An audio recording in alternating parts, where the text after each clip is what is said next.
Welcome back to Tiger News Television. I'm Brayton. And I'm Nate, and we'll be your anchors for this production.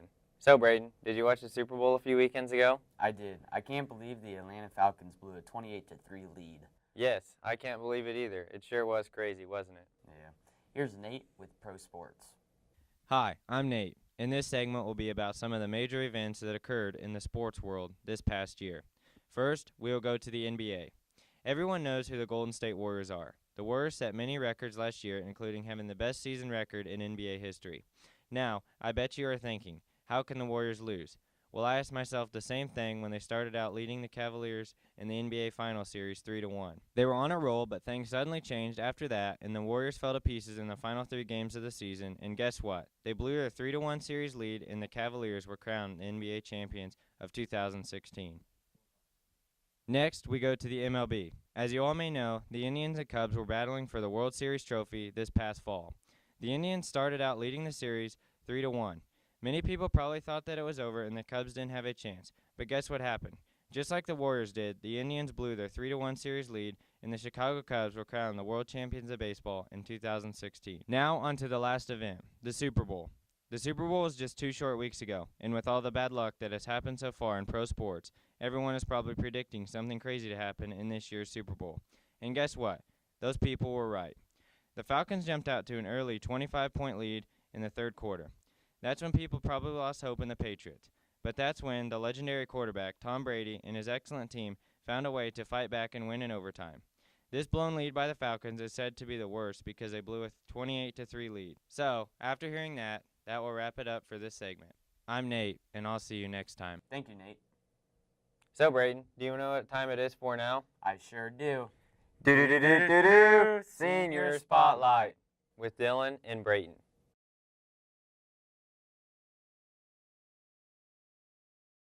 My name is Cade Wallace. I'll be attending Cloud County Community College next year to play baseball and major in kinesiology. I am probably most excited about playing baseball and also just being able to meet new people when I'm there.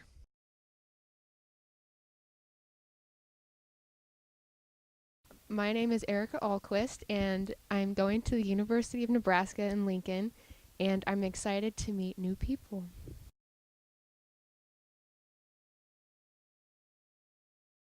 I'm Megan Blake, and I'm going to college at the University of Nebraska-Kearney, and I'm looking forward to playing softball.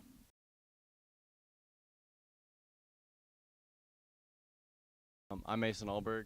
I'll be going to Baker University next year to play golf, and I'm most looking forward to getting to compete at the collegiate level. Thank you, Dylan and Brayton. So, Brayton, do you know who the Student of the Month is this month here at CCCHS? I sure do. It's Kirsty Sorrell.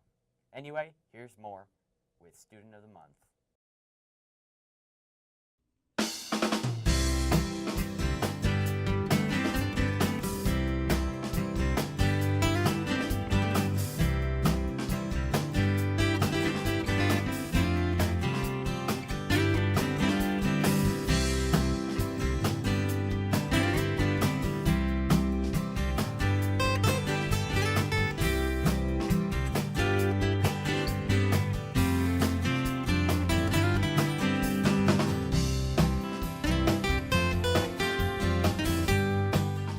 The February Student of the Month. Well, I think Student of the Month is kind of like you're being recognized for things that you've done, and to be Student of the Month, a teacher has to see that you're doing good in school, and they have to nominate you. I'm in Eco Meet, Envirothon, and I'm in band. Congrats to Kirsty Sorrell on being February Student of the Month. This is Brayden, back to the studio for more Tiger News. So, Nate, did you enjoy homecoming week? Yes, I sure did. It was a very fun week with the crowning of the King and Queen on Friday. The Queen of Courts for this winter was Sally Vallon, and the King was Chris Blacketer. After the crowning of the winter homecoming Queen and King, the dance was held here at the high school Friday night. Here's more with homecoming. Monday was Team in Jersey Day. Tuesday was Hawaiian Day. Wednesday was Pajama Day. Thursday was 50s Day, and Friday was Blackout.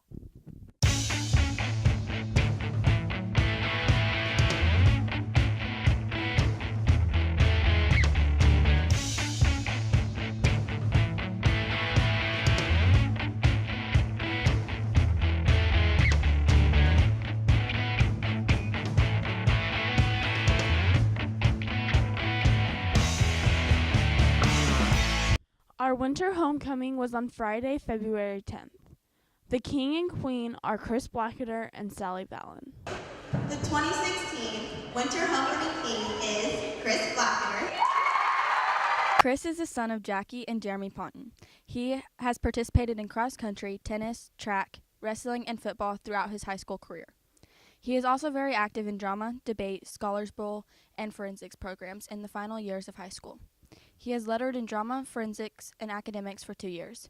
Chris went to the Forensic State Meet in 2016 and has participated in 4 different plays, all with significant roles. The 2017 winter homecoming queen is Sally Vallon.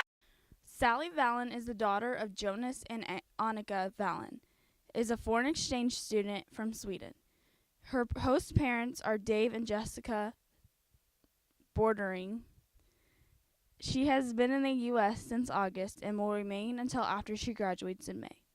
She was a regional champion state qualifier in tennis, and she plans to join the track team in the spring.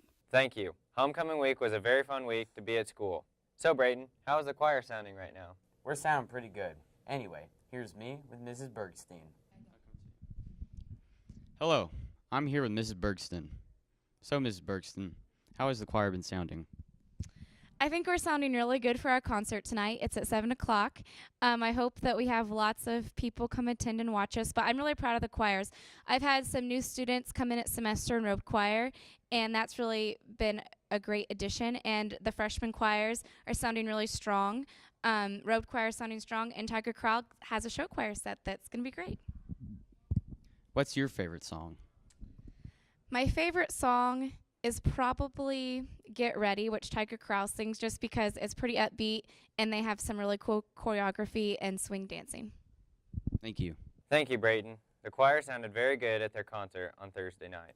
Well, anyway, my Valentine's Day was summed up by one movie title, Home Alone. It's okay, Brayden. Anyways, here's Angelica with more on Valentine's Day.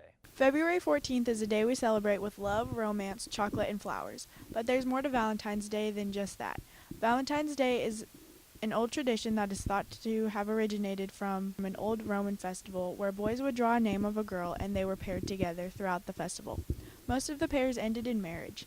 But as the Christian religion grew, the festival was outlawed and a man named Pope Gelasius declared the St. Valentine's Day be held on February 14th. Valentine's Day is named after St. Valentine because he was thought to have helped couples marry in secret. Thank you, Angelica. I hope everyone had a very good Valentine's Day. Nate, you know what time it is for? No, what is it? Nick, why the science guy? Here's Nikki with his segment, Nikki Y, the Science Guy.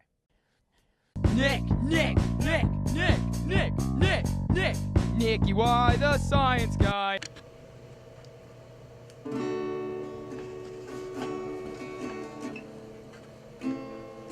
Hello, ladies and gentlemen. Thank you for watching Nikki Y, the Science Guy. I am Nikki Y, and today on Nikki Y, we are having a very special guest. He's my best friend. Now, may I introduce Thomas Brandt. Could you come on over here, please? So, Thomas, are you excited to be on the show today? Absolutely. Fantastic. Now, ladies and gentlemen, you may be wondering why we have this beautiful guitar right here. Because today on our science segment, we're going to be doing vibration and sound.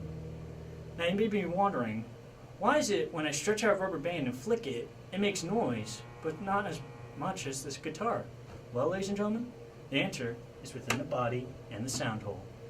Because when you strike the guitar string, it creates a vibration, and the vibration will create noise. And in the sound hole, the noise will reflect out like when you scream in a cave. So therefore, you create an echo, which creates noise.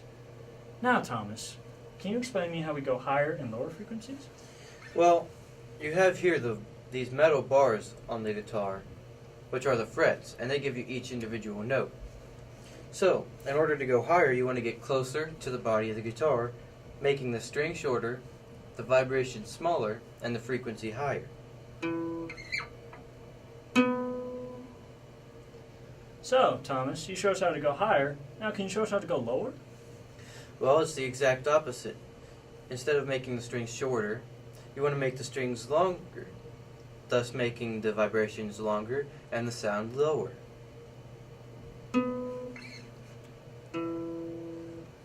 That is very cool. Well, ladies and gentlemen, I hope you enjoyed this science segment today. I'm Nikki Y, the science... This is supposed to be a calm segment. Thank you for watching Nikki Y, the Science Guy.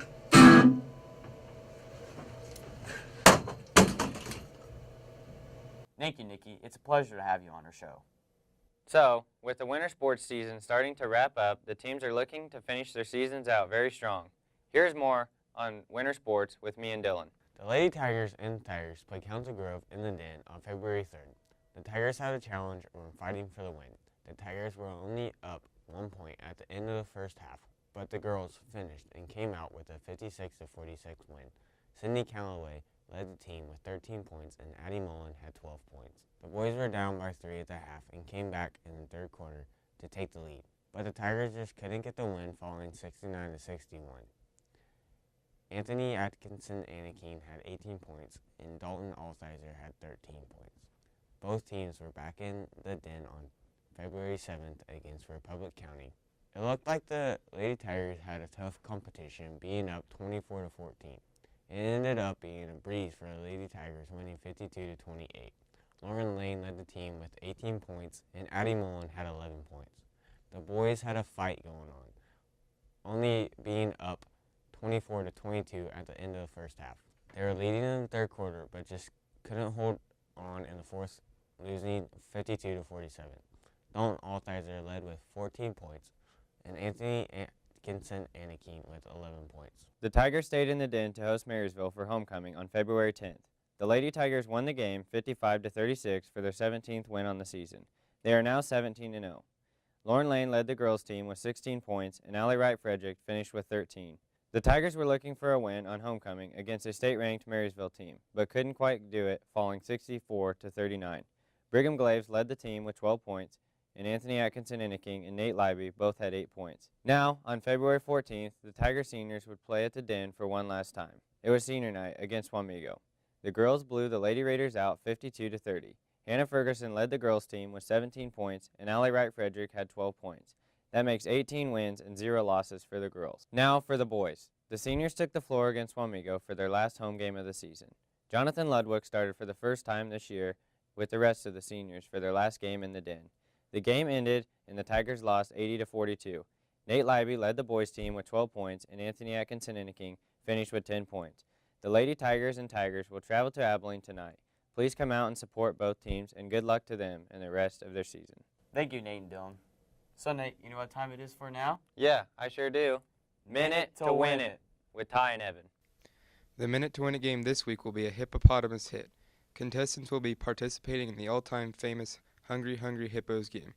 One team member will be lying on a scooter with a laundry basket that will be used to collect balls. The second member will push the first in hopes of winning the title of Almighty Hippo. Each team will start caddy corner of each other on the baselines. They will have to race to half court where they will collect balls in which they will return to their corner. The first team, Jungle Giants, consisting of Parker Folks and Mason Alberg, will be competing against the second team, Female Feasters, consisting of Kirsten Diekman and Rachel Williams. Let's take a look and see how they did.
Thank you, Ty and Evan. Anyway, That wraps it up for this production. I'm Brayton. And I'm Nate, and we'll see you next time.